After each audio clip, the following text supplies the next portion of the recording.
Hey everyone, welcome to the Learner's House. So in this video, we will do the assignment on uniform and binomial distribution. So this is our assignment which contains two questions. So सबसे पहले हमारा first question है A spinner has the number 0 to 36. Our event of interest is the number on which it lands. तो एक spinner है, उसमें 0 से 36 तक नंबर्स है, ठीक है, हम उसको स्पिन करेंगे. अब कोई भी नंबर आए उसमें हर नंबर के आने की प्रोबेबिलिटी क्या है, सेम है, ठीक है. तो ये कैसा डिस्ट्रीब्यूशन हो गया, वेरी गुड, यूनिफॉर्म डिस्ट्रीब्यूशन. तो सबसे पहले हमें क्या करना है, इस एक्सपेरिमेंट के सैंपल स्पेस को x नाम के ऑब्जेक्ट में स्टोर कर देना है, ठीक है. सो सबसे पहले हम अपना आर स्टूडियो ओपन करेंगे which is like this. So we are doing question first. Question first में हमें करना है पार्ट फर्स्ट, जिसमें हमें बोला है कि 0 से 36 तक के नंबर्स है और हमें क्या करना है, उसका सैम्पल स्पेस एक बनाना है, ठीक है. तो यहाँ स्पेसिफाई नहीं है, 0 से 36 का मतलब है 0 1 2 3 एंड सो ऑन 36 तक, ठीक है. तो हम एक तरीके से ऐसा कुछ चाहते हैं, what we want is something like this 0 1 2 3 4 and so on कहाँ तक, 36 तक, ठीक है. तो ये हम चाहते हैं, यहाँ 2 कोमा हो गए तो हम इसको हटा देंगे. सो ये हम चाहते हैं, ये हमारा सैम्पल स्पेस है, हमें पता है. अब इसको हम अपने आर में कैसे लिखेंगे.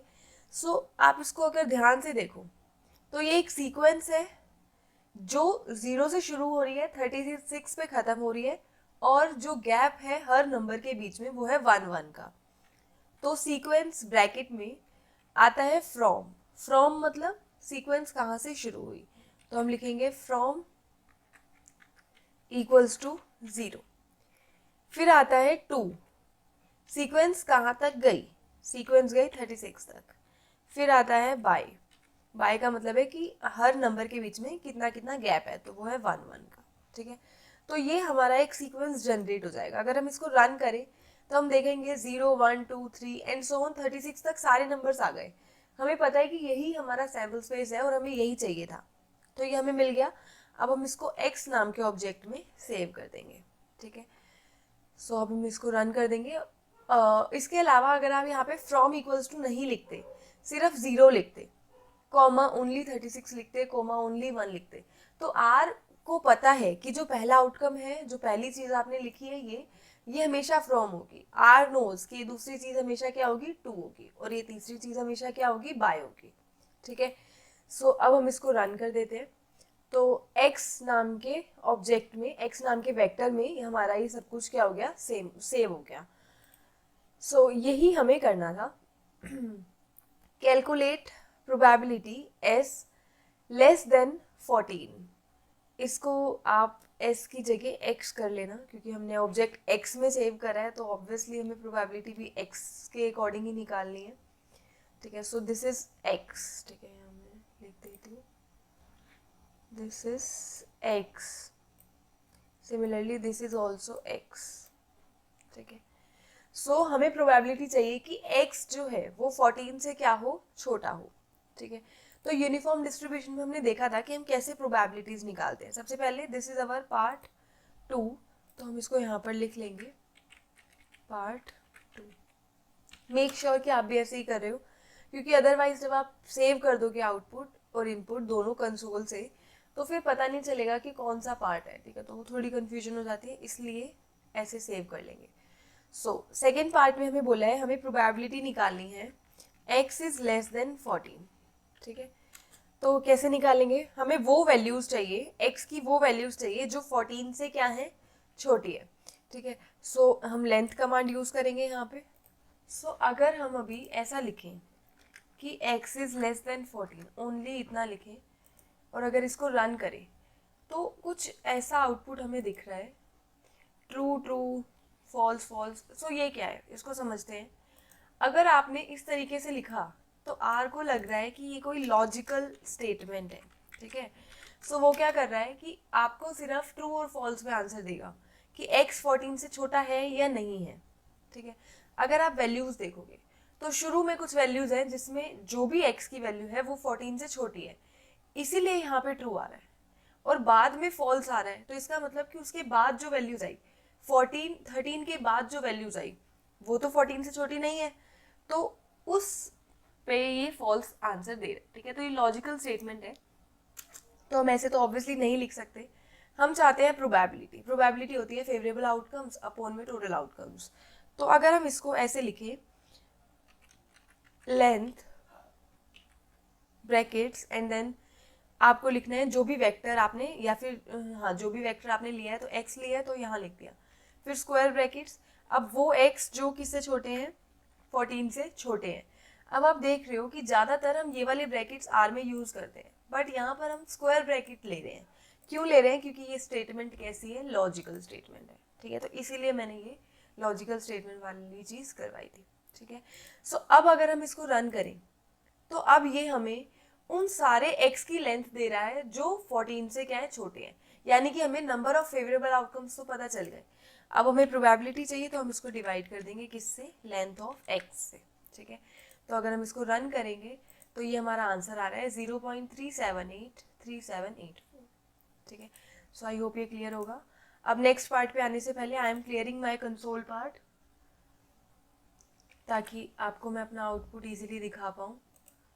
सो इसके बाद हमारा जो ये है कि हमें उन x की प्रोबेबिलिटी चाहिए जो 20 से 30 के बीच में है। ठीक है, तो अब इसको कैसे लिखेंगे, let's see. So we will write it like this, this is part second का b। ठीक है, तो यहाँ पर हमें क्या करना है, लेंथ, हमें वो x चाहिए जो कहाँ से कहाँ तक है, जो 20 से 32 के बीच में है। ठीक है, तो सबसे पहले हम यहाँ पर लिखेंगे x।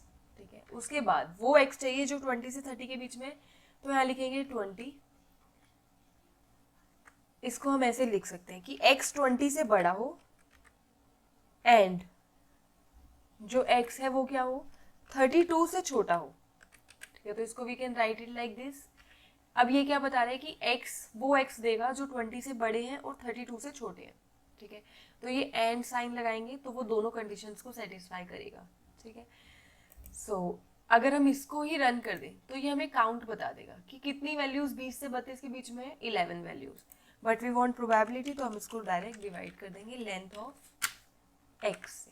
ठीक है, और इसको रन कर देंगे, तो ये हमारा आंसर है 0.29729773।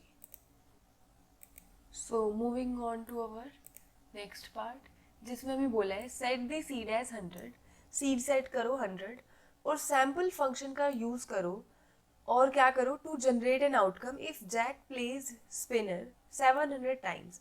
यानी कि हम उसको कितनी बार प्ले कर रहे हैं, 700 टाइम्स प्ले कर रहे हैं। ठीक है, तो हमें सीड सेट करनी है 100 और सैम्पल फंक्शन से 700 वैल्यूज ऐसे ही जनरेट करनी है। ठीक है, तो अगर आपने मेरी यूनिफॉर्म डिस्ट्रीब्यूशन की वीडियो देखी है तो आपको पता होगा कि हम ये कैसे सिमुलेट करते हैं। तो सबसे पहले हम क्या करेंगे, सीड सेट करेंगे। सो this is our part third. इसमें हम क्या करेंगे, सेट डॉट सीड कमांड का यूज़ करेंगे और कितनी सीड बोली है, हमें बोली है 100। ठीक है, तो हम यहाँ पर 100 ले लेंगे। उसके बाद हमें क्या करना है, सैम्पल फंक्शन का यूज़ करके वैल्यूज़ जनरेट करनी है। तो सपोज हम इसको एस में सेव कर देंगे, तो सैम्पल लिखेंगे। अब इसके अंदर क्या लिखेंगे, सैम्पल बनाना है, बट कौन सी वैल्यूज़ को लेके आप सैम्पल बनाना चाहते हो, तो हम x की वैल्यूज़ को लेके सैम्पल बनाना चाहते हैं। और कितनी वैल्यूज़ हम जनरेट करना चाहते हैं, 700 वैल्यूज़ जनरेट करना चाहते हैं। अब जब आपने सैम्पल और ब्रैकेट लगाए ना, तभी हमने देखा कि ये हमें आर हिंट दे रहा है। वो क्या कह रहा है कि अंदर लिखो x। x का मतलब है कि जिन वैल्यूज़ को यूज़ करके आप सैम्पल बनाना चाहते हो वो लिखो।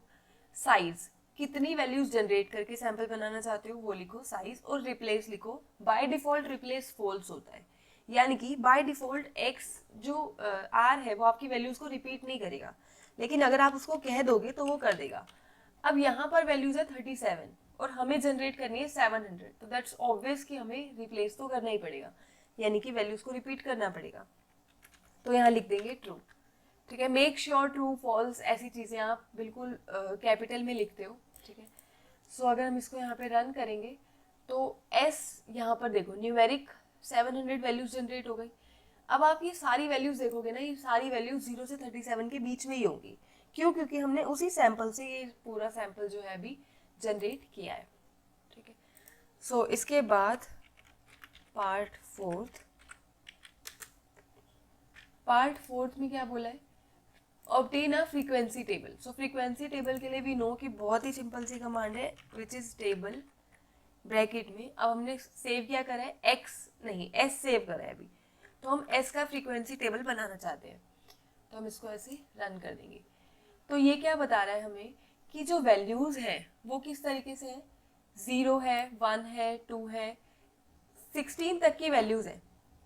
अब कितनी बार है? 0 24 टाइम्स आया, 1 18 टाइम्स आया, 14 23 टाइम्स आया, इस तरीके से आउटकम है।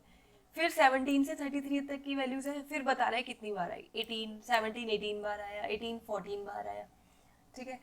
फिर 34 से 36 तक की वैल्यूज है, और उसके बाद वो बता रहा है कि कौन सी वैल्यू कितनी बार आई है। तो हम देख सकते हैं कि सारी वैल्यू 0 से 36 के बीच में ही आई है। ठीक है। उसके बाद part 5, now we want a histogram of this sample. ठीक है। जो सैंपल अभी हमने यहाँ पर जनरेट किया है, इसका हम हिस्टोग्राम बनाना चाहते हैं। ठीक है। So let's make it. Histogram के लिए हम क्या लिखते हैं? HIST, which stands for histogram. अब सैंपल जो हमने जनरेट किया है एस नाम से, तो एस लिख दिया। उसके बाद ब्रेक्स। अब हम ब्रेक्स अप्लाई करेंगे। सो ब्रेक्स कैसे अप्लाई करेंगे? ब्रेक्स के लिए आपको देखना पड़ेगा कि आपकी जो लोअर और हायर वैल्यू है वो क्या है। ठीक है। तो लोअर वैल्यू है 0, तो हम इसको लिखेंगे -0.5।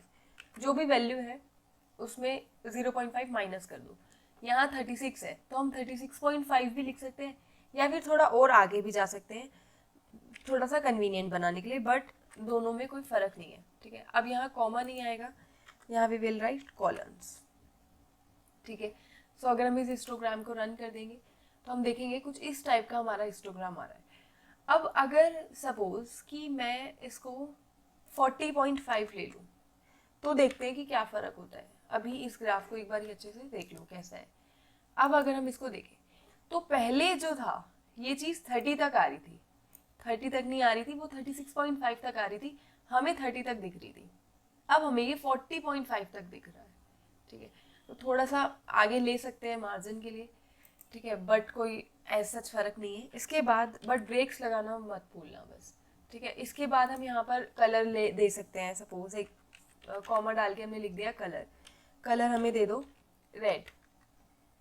ठीक है। मिनट। सो यहाँ इन्वर्टेड कॉमास नहीं आएंगे, कलर रेड ले लिया। हैशटैग हटा देते हैं। उसके बाद सपोज हमने बोल दिया कि मेन हेडिंग डाल दो जो बोले हिस्टोग्राम इन कैपिटल लेटर्स। ठीक है। उसके बाद सपोज हम इसी को ऐसे रन करना चाहते हैं, तो अगर हम इसको रन करें तो पार्ट 5 भी इसी के साथ आ गया, तो इसको हम नीचे रख देते हैं। Okay, so let's run this and see what happens. तो रन करा तो ऑब्जेक्ट रेड नॉट फाउंड। अच्छा, तो हमें इसको इसमें लिखना पड़ेगा इन्वर्टेड कॉमास में। ठीक है। ओके। अब अगर हम इसको रन करेंगे तो हमारा हिस्टोग्राम बन के आ चुका है। ठीक है। एक बार मैं आपको ऐसे दिखा देती हूँ, तो अब आप देख सकते हो कि ये वैल्यूज़ कहाँ तक है? 40 तक। ठीक है। ओके, सो ठीक है, इस तरीके से हम हिस्टोग्राम अपना बनाएंगे। इसके बाद let's move on to our next question, जिसमें हमें बोला है now calculate empirical probabilities of part second using your sample. यानी कि पार्ट सेकेंड में जो प्रोबेबिलिटीज निकाली है उनको इस सैंपल की हेल्प से निकालो। तो इस सैंपल की हेल्प से कैसे निकालेंगे? बिल्कुल वैसे ही निकालेंगे जैसे हमने ये वाली प्रोबेबिलिटीज निकाली है, क्योंकि ये यूनिफॉर्म डिस्ट्रीब्यूशन है, दोनों को हम अल्टीमेटली कर सैंपल से ही रहे हैं। ठीक है। तो जो चीज़ हमने यहाँ लिखी थी वो ही हम इस पार्ट में करेंगे। फ़र्क सिर्फ इतना है कि यहाँ पर हमने सैंपल S लिया था, यहाँ पर हम अपना सैंपल X लेंगे जो हमने इस क्वेश्चन में जनरेट किया है। नहीं, इसमें X लिया था, इसमें S लेंगे। ठीक है। तो बस इस बात का ध्यान रखना है, यानी कि जो कमांड आपने यहाँ ली है वही और जो यहाँ ली है उसी को आपको 6th पार्ट में करना है, ठीक है। बस याद रखना कि जहाँ जहाँ x लिख रहे हो वहाँ वहाँ आप s लिख दो, ठीक है। सो ये क्वेश्चन मैं नहीं करा रही, ये आप खुद कर लोगे, लेकिन मैं आंसर यहाँ पर आपको बता देती हूँ कि इसके 2 पार्ट के आंसर क्या आएंगे। सो ये आएगा हमारा 0.37 पहला पार्ट, 0.37, और सेकंड में हमें बोला है 20 से 32 तक के बीच की, ठीक है। सो ये भी आप निकाल सकते हो। इसका आंसर मुझे नहीं पता है, सो इसको कर ही लेते हैं फिर। पार्ट 6, ठीक है। पार्ट 6 में हमें क्या करना है, पार्ट 6 में जो यहाँ किया है इसी को रिपीट करना है। सो इसको कॉपी करके यहाँ पे पेस्ट कर देते हैं। बस हम यहाँ पर अब क्या लिख देंगे, s लिख देंगे, ठीक है। यही काम आपको इससे पिछले वाले पार्ट में भी करना है, ठीक है। सो x की जगह हमने हर जगह क्या लिख दिया, s लिख दिया। अगर हम इसको रन करें तो ये हमें आउटपुट मिल रहा है 0.27, ठीक है। एक बार मैं क्लियर करके दिखा देती हूँ। सो दिस इज 0.27, ठीक है। इसके बाद पार्ट 7th, उसमें हमें क्या करना है, find empirical values of mean, median and coefficient of skewness, यानी कि ये 3 चीज़ें हमें निकालनी है। सो लेट्स सी कैसे निकालते हैं। मीन, एम्पिरिकल मीन जब भी निकालना हो तो मीन लिखेंगे, ब्रैकेट में जो सैंपल आपने जनरेट किया है वो लिख दो बस, ठीक है। मीन ऑफ एस, हमने एस जनरेट किया था। अब हमें मीडियन चाहिए तो इसको ऐसे लिख दो, मीडियन ऑफ एस, ठीक है। अब हमें कोफिशिएंट ऑफ स्क्यूनेस चाहिए, तो उसके लिए फॉर्मूला होता है, कोफिशिएंट ऑफ स्क्यूनेस आपने पढ़ा नहीं है, जो हम CS1 में आगे पढ़ेंगे, बट अभी के लिए आप बस 2 चीज़ें माइंड में रख लो, एक स्क्यू होता है, एक कोफिशिएंट ऑफ स्क्यूनेस होता है। तो फॉर्मूला जो होता है कोफिशिएंट ऑफ स्क्यूनेस का, वो होता है स्क्यू अपॉन में variance raise to the power 3, ठीक है। नहीं, SD raise to the power 3 ये होता है। अगर आप वेरिएंस लिखते हैं तो आपको पावर 1.5 लेनी पड़ेगी, ठीक है। तो कन्वीनियंट है, ये लिख दिया। अब स्क्यू कैसे निकालें, आपको सैंपल का स्क्यू चाहिए, आप ऐसे लिख दो, स्क्यू ब्रैकेट में S, ठीक है। तो ये आपको नहीं दे रहा है, ठीक है, this is not giving you output. So हम क्या करेंगे, इट मीन्स कि यहाँ पर कोई भी स्क्यू नाम का कोई भी फंक्शन R में नहीं है।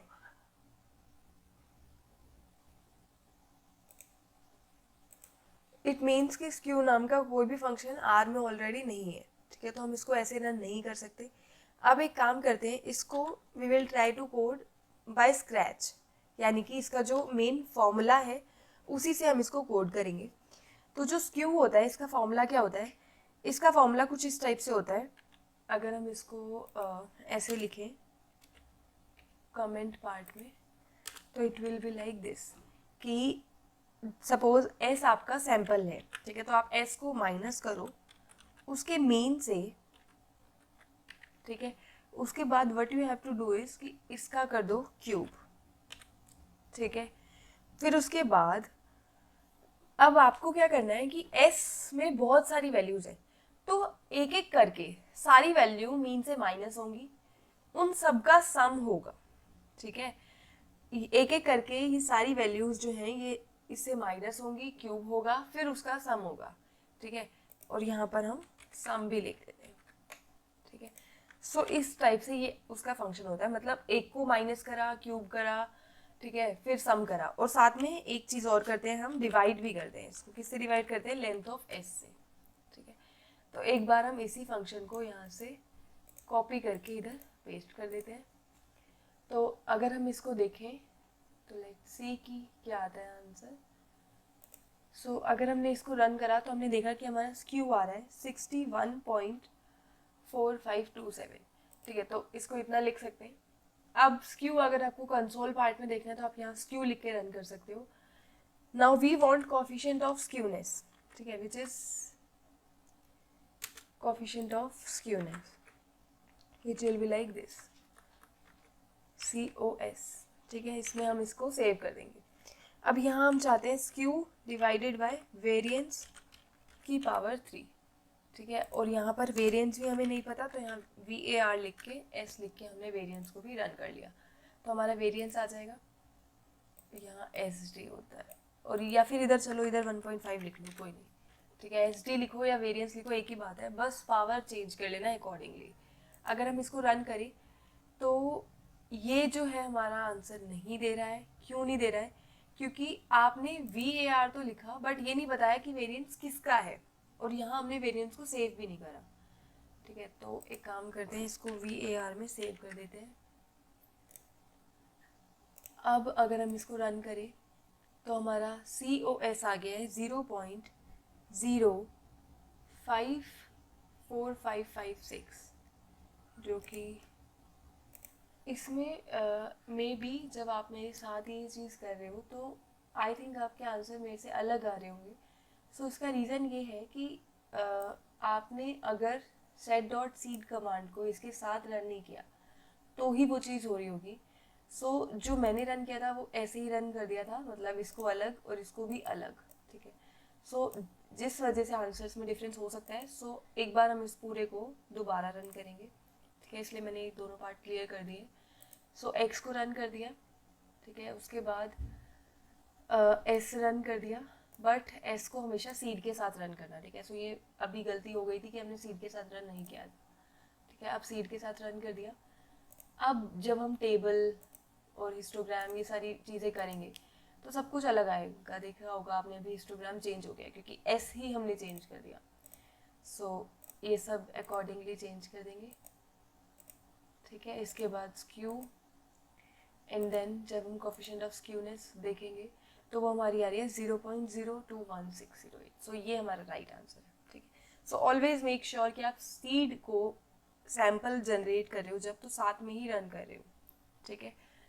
सो इसके बाद अवर क्वेश्चन नंबर 2 इज कि 70% चांस है कि कोई पर्सन, किसी भी पर्सन की डेथ नहीं होगी किसी इन्फेक्शियस डिजीज से, ठीक है। यानी कि उसके बचने के, उस डिजीज से सरवाइव करने के चांसेस हैं 70%, ठीक है। और पॉपुलेशन साइज है 15, तो हमें पता चल ही गया यहाँ से कि ये कौन सा डिस्ट्रीब्यूशन है, बाइनोमियल डिस्ट्रीब्यूशन है। तो एक बार पहले कंसोल और ये सब क्लियर कर लेते हैं। सो यहाँ पर हम आएंगे, हमारा दिस इज क्वेश्चन नंबर 2, ठीक है। सो पार्ट 1 में हमें बोला है कि क्या करो आप, पॉपुलेशन साइज लो 15 और 70% चांस है कि उस पर्सन की डेथ नहीं होगी, यानी कि P सेव कर दिया 0.70 सर्वाइवल के चांसेस है। और N कितना है 15, क्योंकि पॉपुलेशन में कितने लोग हैं 15 लोग हैं, तो हमने इसको रन कर दिया, तो हमारा P और N हो गया। अब हमें क्या करना है, प्रोबेबिलिटी बतानी है कि 9 लोग बच जाएंगे यूजिंग 2 डिफरेंट वेज। 2 तरीकों से हमें प्रोबेबिलिटी बतानी है कि 9 लोग बच जाएंगे, ठीक है। सो सबसे पहले भी नो कि हम डी बाइनोम लगा सकते हैं, बाइनोमियल है तो डी बाइनोम लगाएंगे। हम प्रोबेबिलिटी निकाल किसके रहे हैं, यहाँ पे वी आर कैलकुलेटिंग प्रोबेबिलिटी की एक्स जो है 9 है, ठीक है। 9 लोग बच जाएंगे, और एक्स है क्या, यहाँ पे एक्स डिफाइन भी कर लो, number of people surviving from a disease, ठीक है। तो जितने लोग सर्वाइव कर रहे हैं उसको हमने एक्स से डिनोट कर दिया। अब एक्स 9 हो इस बात की प्रोबेबिलिटी, तो डी बाइनोम का जो कोड होता है वो होता है x comma n comma P.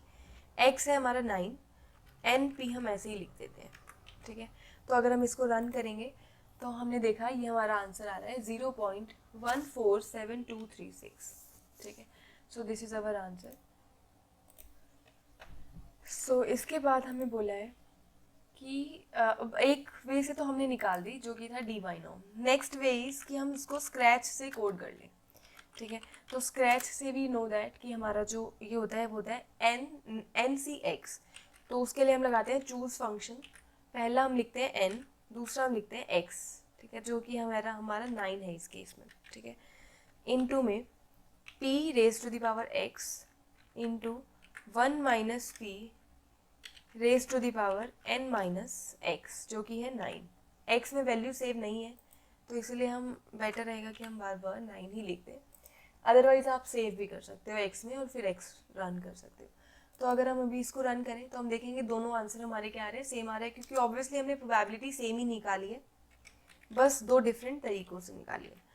सो इसके बाद हमारा पार्ट 2 है कि प्रोबेबिलिटी निकालो कि एट मोस्ट 12 पीपल सर्वाइव, यानी कि ज़्यादा से ज़्यादा 12 लोग सर्वाइव करें, 12 से ज़्यादा लोग सर्वाइव ना करें। ठीक है, सो इट मीन्स हमें क्या निकालना है, ज़्यादा से ज़्यादा 12 लोग सर्वाइव करें, यानी कि हमें ये निकालना है। ठीक है, तो इसके लिए हम क्या लिख सकते हैं, पी बाई नॉर्म, हमें 12 तक की प्रोबेबिलिटी चाहिए, comma n comma p, comma n comma p. हम इसको रन करें तो ये हमारी प्रोबेबिलिटी आ गई। इसके बाद मोर देन 6 पीपल सर्वाइव, यानी कि 6 से ज़्यादा लोग सर्वाइव करें। So this is our part B, हमें ये निकालना है कि 6 से ज़्यादा लोग सर्वाइव करें। तो इट मीन्स कि हम इसको ऐसे भी लिख सकते हैं, 1 माइनस 6 तक की प्रोबेबिलिटी को हम क्या कर सकते हैं, 1 से माइनस कर सकते हैं, तो हमें 6 से बड़ी प्रोबेबिलिटी मिल जाएगी। तो ये आ जाएगा 1 माइनस पी बाई नॉर्म, 6 तक की चाहिए तो 6 कॉमा एन कॉमा पी, और हम इसको रन करेंगे तो दिस इज़ अवर आंसर 0.984757। इसके अलावा हम एक चीज़ और कर सकते हैं, एक लोअर इक्वल्स टू फॉल्स वाली चीज़ बताई थी। अगर आपको 6 से बड़ी प्रोबेबिलिटी चाहिए तो आप लिखो p by norm 6 comma n comma p, बस एक काम कर दो कि लोअर को क्या कर दो, फॉल्स कर दो। तो अभी अगर हम इसको रन करेंगे तो हम देख सकते हैं कि हमारे दोनों आंसर एग्जैक्टली क्या आ रहे हैं, सेम आ रहे हैं। So now I am clearing my console part ताकि मैं आप सबको दिखा पाऊँ आउटपुट। सो इसके बाद नेक्स्ट है हमारा, हमें बार चार्ट बनाना है। ठीक है, जो बताएगा showing the number of people surviving a disease and their survival probabilities, यानी कि जो कि क्या शो करे, नंबर ऑफ पीपल जो सर्वाइव कर रहे हैं डिजीज से and their survival probabilities. Okay, so अब हम यहाँ पे हम बार ग्राफ बनाएंगे। सबसे पहले x की वैल्यूज हम कुछ यहाँ पे सेव करेंगे। ठीक है, this is our part 3 I think. So x की वैल्यू सेव करेंगे। अब आपको पता है कि पॉपुलेशन साइज 15 है, तो हो सकता है 0 लोग बचे, या फिर हो सकता है 15 के 15 लोग बच जाएं। तो x की वैल्यू 0 से 15 के बीच में और कहीं नहीं जाएगी, बस इतनी रहेगी। ठीक है, तो इसलिए हमने इसको ऐसे सेव कर दिया। आप इसको सीक्वेंस से भी कर सकते हो, पर थोड़ा ईजी वे है क्योंकि बाय हमारी यहाँ पे क्या है, 1 है। ठीक है, हमने इसको रन करा तो यहाँ पर हमारी x की वैल्यूज़ क्या हो गई, सेव हो गई। ठीक है, सो इसके बाद वी वांट बार प्लॉट। ठीक है, बार प्लॉट, उसके बाद d by norm x comma n comma p, ये क्या करेगा, एक बार ग्राफ बना देगा और प्रोबेबिलिटीज ले लेगा यहाँ से, d by norm x comma n comma p से। ठीक है, इसके बाद अगर हम कुछ और चाहें, सपोज हम x पे नाम लिखना चाहते हैं। ठीक है, हम चाहते हैं सारी वैल्यूज़ को असाइन कर दें, तो नेम्स इक्वल्स टू x लिख लेंगे। नाउ सपोज हम x लेबल चाहते हैं कि नंबर ऑफ सर्वाइवर्स, जितने लोग क्या कर रहे हैं, सर्वाइव कर रहे हैं। ठीक है, उसके बाद सपोज हम y लेबल करना चाहते हैं प्रोबेबिलिटी के नाम से। ठीक है, और मेन में हम डालना चाहते हैं बार ग्राफ, बार ग्राफ। ठीक है, सो अगर हम अभी इसको रन कर दें तो हम देखेंगे ये हमारा बार ग्राफ कुछ इस तरीके से आ रहा है। ठीक है, यहाँ पर ये क्या बता रहे हैं, प्रोबेबिलिटीज़ बता रहे हैं। ठीक है, सो इस तरीके से हम इसको करेंगे। इसके बाद हमारा नेक्स्ट पार्ट है पार्ट 4, जिसमें बार चार्ट को देख के हमें बताना है कि सबसे ज़्यादा लोग, मतलब सबसे ज़्यादा प्रोबेबिलिटी कितने लोगों के बचने की है। ठीक है, ये 12 लोग, 5 लोगों के बचने के, 6, 7, 8 एंड सो ऑन। अगर आप इसको ध्यान से देखो तो 11 पे आपको लगेगा कि 11 इज़ दी नंबर कि जिसपे सबसे ज़्यादा लोगों के बचने के चांसेस हैं। ठीक है, सो पार्ट 4 में हमें मॉडल नंबर बताना है, यानी कि वो नंबर जिनकी सबसे ज़्यादा प्रोबेबिलिटी है, ठीक है, सर्वाइव होने की। तो वो हम यहाँ पे देख सकते हैं, सबसे पीक पे हमारा क्या है, 11 है, यानी कि 11 लोग सर्वाइव हो, इस बात की सबसे ज़्यादा प्रोबेबिलिटी है। ठीक है, सो पार्ट 4 में आप डायरेक्टली देख सकते हैं 11। अब हम करेंगे पार्ट 5। सो पार्ट 5 में हमें बोला है calculate the mean number of people who will survive. तो मीन निकालना है, और ये बाइनोमियल फॉलो करता है, तो हमें पता है कि बाइनोमियल का मीन क्या होता है, एनपी होता है, तो हम इसको डायरेक्टली ऐसे भी लिख सकते हैं। ठीक है, सो ये एनपी आ जाएगा।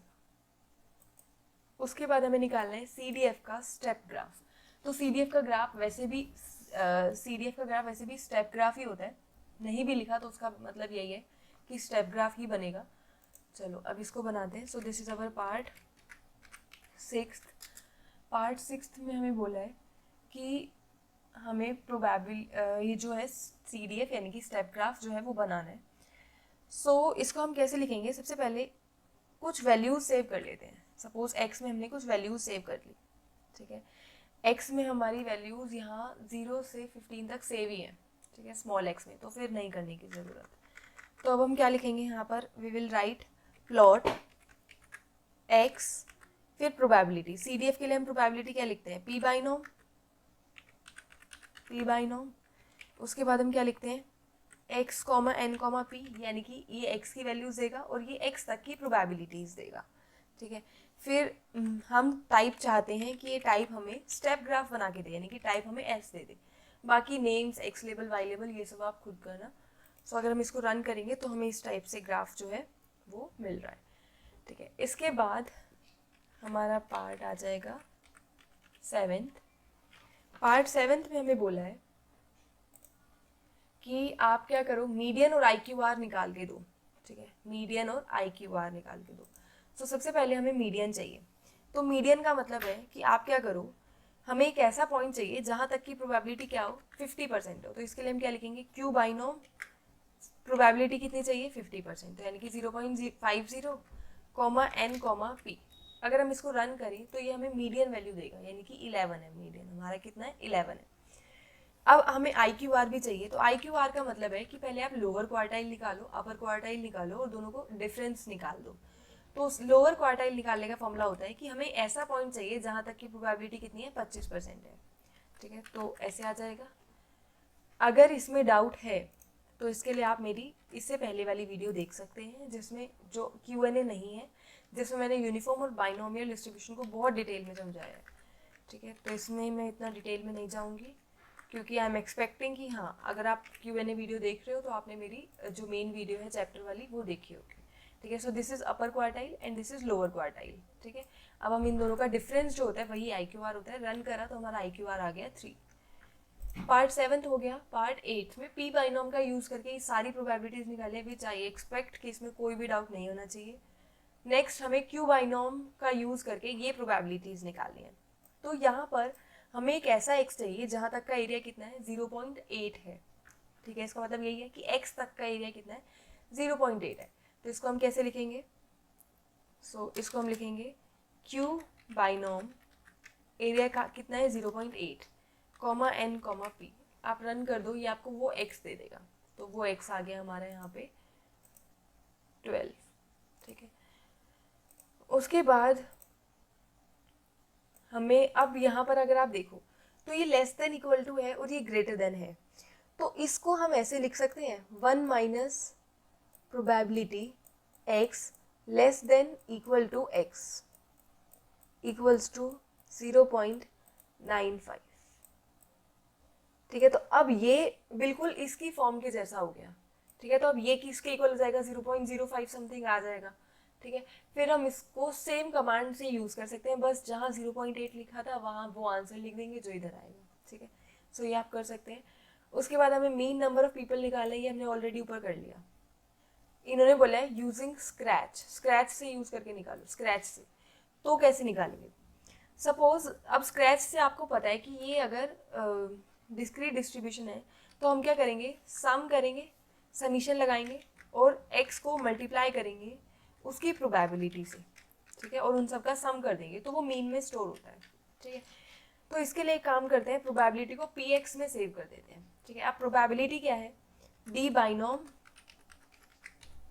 x, n, p. आपके x में ऑलरेडी 15 वैल्यूज स्टोर है, पॉसिबल वैल्यूज. तो अब px ने क्या करा कि उन सारी वैल्यूज की प्रोबेबिलिटी निकाल दी. ठीक है, और x हमें पता ही है. अब हमें मीन निकालना है. तो ex होता है कि आप x को px से मल्टीप्लाई करो. ठीक है, लेकिन px कितने हैं? बहुत सारे हैं. तो आप क्या करो कि उन सब का सम कर दो. ठीक है, एक x को उसके px से मल्टीप्लाई करो. ठीक है, फिर उसका सम कर दो एंड सो ऑन. तो अगर आप इसको देखोगे तो ये आ रहा है हमारा ex यहाँ होगा, ex इज हेयर 10.5. और जब हमने मीन निकाला था वो हमने यहाँ लिखा नहीं है, मतलब क्लियर हो गया वो. तो एक बार मीन दोबारा देख लेते हैं. ताकि पता चल जाए कि दोनों में कितना डिफरेंस है। तो मीन हमने यहाँ निकाला था NP, तो ये आ रहा है हमारा 10.5 और यहाँ से मीन आ रहा है हमारा 10.5। तो दिस इज एग्जैक्टली सेम, क्योंकि स्क्रैच है और वो इनबिल्ट है, ठीक है। बट एज सच कोई फर्क नहीं है दोनों में, ठीक है। ऐसा तो है नहीं हमने दूसरे सैंपल का मीन निकाला, मीन सेम चीज़ का है तो इसलिए सेम आया।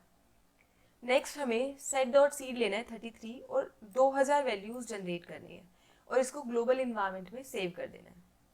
Okay, so this is our part 11। यहाँ पर हम हैशटैग लगाएंगे। सो इसमें हमें क्या करना है कि वैल्यूज़ को सेव करना है। कितनी वैल्यूज़ को? 2000 वैल्यूज़ निकालनी है और सीड यूज़ करना है 33।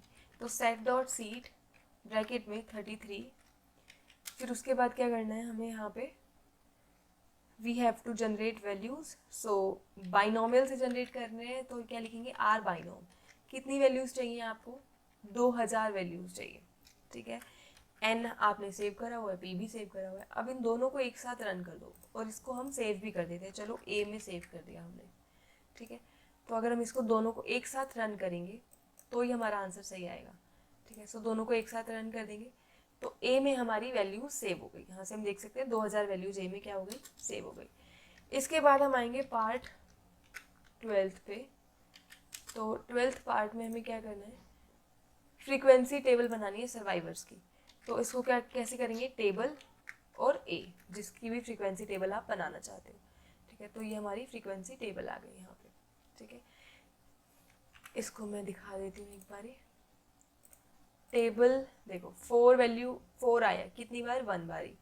ऐसे कर करके ये सारी वैल्यूज आई। 11 आया कितनी बारी? 4 बारी, ठीक है। उसके बाद पार्ट 13th पार्ट में हमें क्या करना है? हिस्टोग्राम बनाना है। जो सिमुलेशन से रिजल्ट आया उसका हिस्टोग्राम आप खुद बना सकते हैं, अभी हम इतनी बारी कर चुके हैं। नेक्स्ट थोड़ा सा इंपॉर्टेंट है, थोड़ा सा अलग भी है, तो हिस्टोग्राम भी बनाना पड़ेगा उसके लिए। तो पहले हिस्टोग्राम बना लेते हैं। हिस्टोग्राम हमें किसका बनाना है? ए का बनाना है, जो अभी अभी हमने यहाँ पे क्या किया है? जनरेट किया है, ठीक है। सो हिस्टोग्राम ए ऐसे ही लिख देते हैं। इसके अलावा अगर आप ब्रेक्स अप्लाई करना चाहते हो तो वो भी हम कर सकते हैं, ठीक है।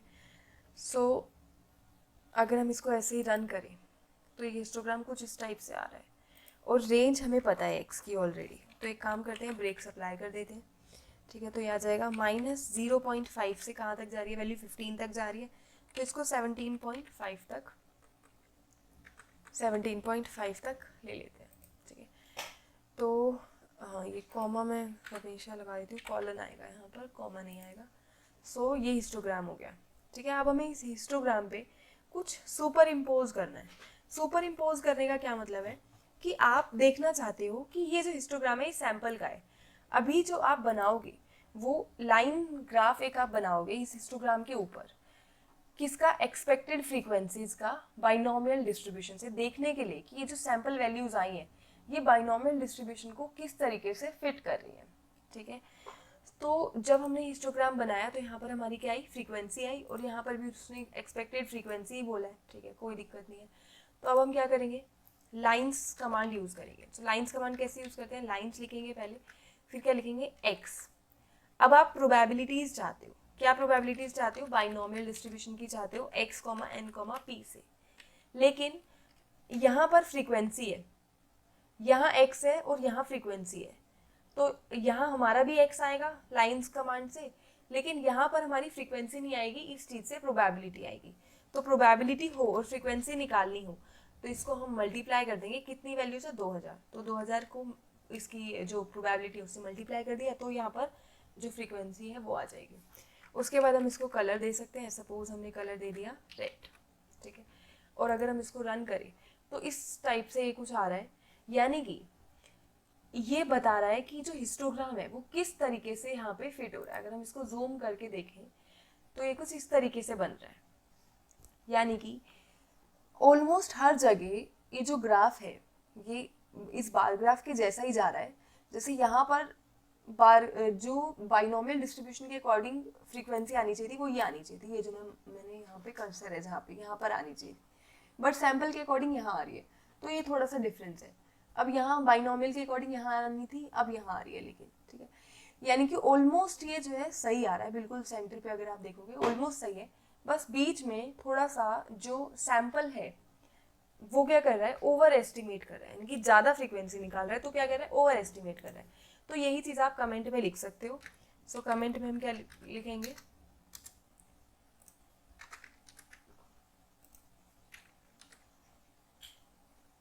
approximately both histogram and lines,